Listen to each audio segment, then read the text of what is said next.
G'day everybody, welcome along to another episode on Taranaki Long Range Shooting. Now for this video installment we're taking a step back in time and we're going to take a look at the M96 Swedish Mauser. Now we generally play around with sort of precision cartridges and this is no different. This is the original 6.5 cartridge, the 6.5-55. Now it's not quite as whiz-bang as the 6.5 Creedmoor or the 260, but due to its long action design, but it can hold its own against even the most modern cartridges. And it's still incredibly popular for hunting and precision shooting in these modern times. But we're not here to talk about modern use of the 6.5-55. We're here to talk about original use of the cartridge and rifle. Now this is as I mentioned earlier, an M96 Swedish Mauser. This is one of the civilian variants. So during wartime, I think 2,000 odd were built for civilian marksmanship training. I think they may have been privately ordered by clubs rather than the Defence Force in Sweden, but I may have that wrong. Now, instead of having your traditional ladder type sight that you'd have on an infantry rifle of the day, you have this micrometer adjustable dial sight with a 100 through to 750 meter increments, and what that does when you dial it up, it just elevates the rear sight. Now you can elevate it in roughly 25 meter increments. Now this doesn't exactly line up with the modern ammo I'm using, but it's close enough that you can work it out. So as most of us all know, the Mauser is a German design. Now this isn't a 98 Mauser, it's a 96 Mauser. So these are sort of designed and built in Germany, the original ones on Swedish specifications. Later production being taken over in Sweden by Husqvarna, who you all know make chainsaws and motorcycles these days, and also Carl Gustav. This is a Husqvarna example, made in 1943, and as I said, it's a limited run for civilian marksmanship.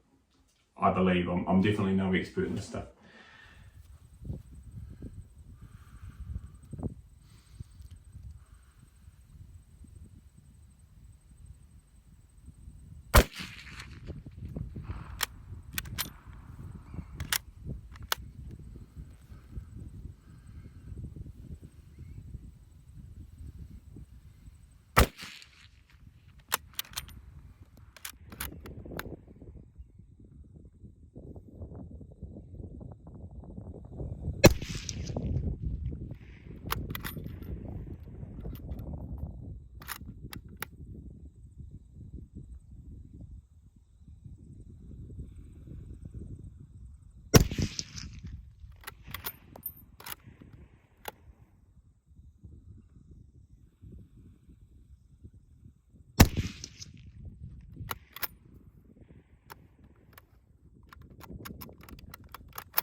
Most of these that you'll see in New Zealand are sporterized, so they'll have the forward removed, it's all chopped off under here, some form of scope mounted on to allow sort of easier use when hunting, and a lot of times the barrels have been chopped back to make them a bit handier in the bush. Now the beauty of the 6.5-55 in these early Mausers is it's a lot lower recoiling than the 303s and 8mm Mausers and other surplus rifles that come in post World War II. So very popular for hunters. You don't see as much of it now as you used to, but definitely in those old sporting guns you'll see ones made out of these nice old surplus rifles. Now when it comes to collecting Swedish Mausers, you'll generally find them in quite good nick, being that Sweden was neutral through both the First and Second World War. Now they did supply arms and other aid in large numbers to both sides on the conflicts, but I'm not here to get into politics of all of that. But so these were also used in reasonable numbers by Finland during the Winter War, which is when the Soviet Union invaded Finland just before the Second World War officially kicked off, and they gave the Reds a bloody nose, and yeah, you can read more into that if you'd like elsewhere. But I don't believe they were used as frontline rifles for the Finnish forces, but they were definitely second line and artillery and all of that. But yeah, so another good thing about the 6.5-55 and these surplus rifles is these things all have steel butt pads, right? So for those of you who shoot 303s in original configuration, or 8mm, or half a hundred other cartridges that are out there in surplus rifles, you'll know that if you're shooting a bit of say 30 or 50 or 100 rounds, your shoulder will really know about it by the end of the day, especially if you're shooting prone. So the beauty of the M96 rifle is this cartridge is incredibly low recoil in comparison to these larger bore cartridges. So the recoil is very mild, even with the steel butt pad. As long as you hold it correctly, it won't beat you up like an 8mm will with a 200 grain bullet. So there's one big plus: low recoil, less flinch, easier for smaller shooters to use, or youth if they want to shoot a bit of surplus. Yeah, and it's incredibly accurate too. Like, now, I didn't have as good of accuracy results with the PPU and the 6.5-55 as I did in the 7.5x55, but it's still well accurate enough, holding down a group about this big, 100 meters. Although this is shooting slightly high, but due to the rifle being on loan from NZ Milsurps, I'm not going to play around with the sights. I'm just going to leave them where they are and deal with it that way. Now, we were able to shoot this out to 500 meters with relative ease. As I said, the zero is high, so I believe 400 meters we set it at 375, and at 500 we set it at, I think it was somewhere 475 or something along those lines. And we were able to connect with relative ease. Now, we're shooting a plate 500 by 500, so it's not as if we're shooting a modern precision rifle where we'd be expecting to engage a small target the size of a 6-inch disc or something. So again, these are iron sight battle rifles.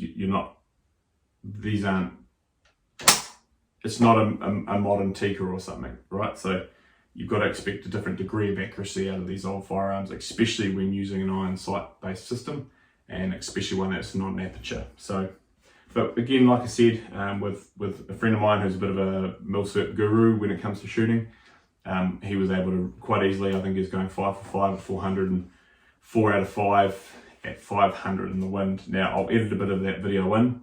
Unfortunately, I didn't have the footage from my long range cam as that crashed, but you can hear the dings and all of that. You'll see that in the video that I'll put in here.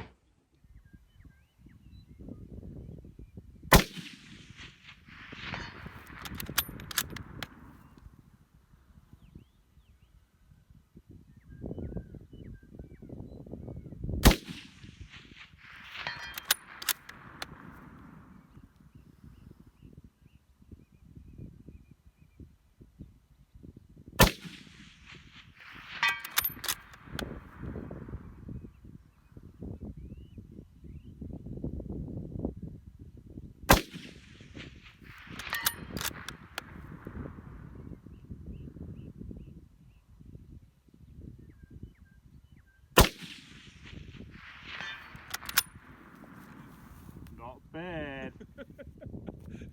Not bad at all. Man, that is...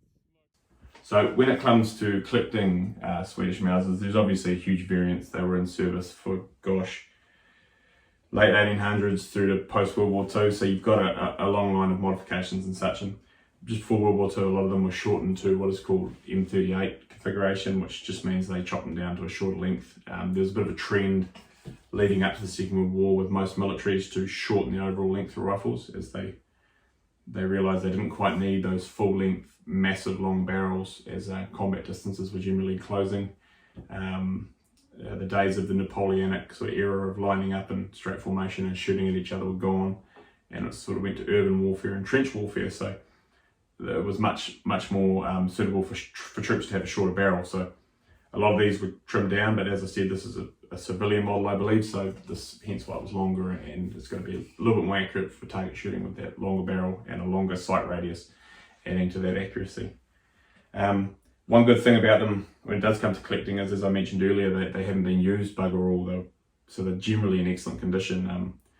I doubt this one ever had much use at all. The barrel's mint, these bluing's mint. If it's been shot gently and only on a range. The fact that they weren't dragged through any trenches or rubble it shows on them. Whereas you can find Mausers in all sorts of states, absolutely knackered. through to mint, but nearly all of these I see that haven't been sporterized are in good condition. So it's worth taking a look, and it's certainly something that is still affordable in the surplus scene in New Zealand. Post the semi-automatic ban, the average surplus has gone up significantly, in surplus rifles that is. Now some of the countries who were neutral, their stuff isn't quite as collectible for some people, so you can still have these for a bargain, and you've got to keep your eyes peeled. Now obviously this rifle has been provided for this video by NZ Milsurps, so talk to them, they can source you something. They've got some good contacts overseas. They direct import from Europe, so yeah, if it's something you're after, it's something you want to collect, I certainly don't see why you shouldn't. Soft shooting, easy to get ammo, the ammo is not particularly expensive, easy to reload for, heaps of components available, and yeah, pretty accurate. So anyway, this was another one of my little side project videos, not my normal precision stuff, but I do plan on doing a bunch of these because I have a huge stack of surplus I'm going to work through. But yeah, if you enjoyed the video, leave a like, and hey, if there's any incorrect information in there, I'm sorry, I'm no expert. I know just a little bit about everything and just enough to be dangerous. But again, thanks to NZ Milsurps for sending me this rifle to have a play with, and I hope you all have a good day.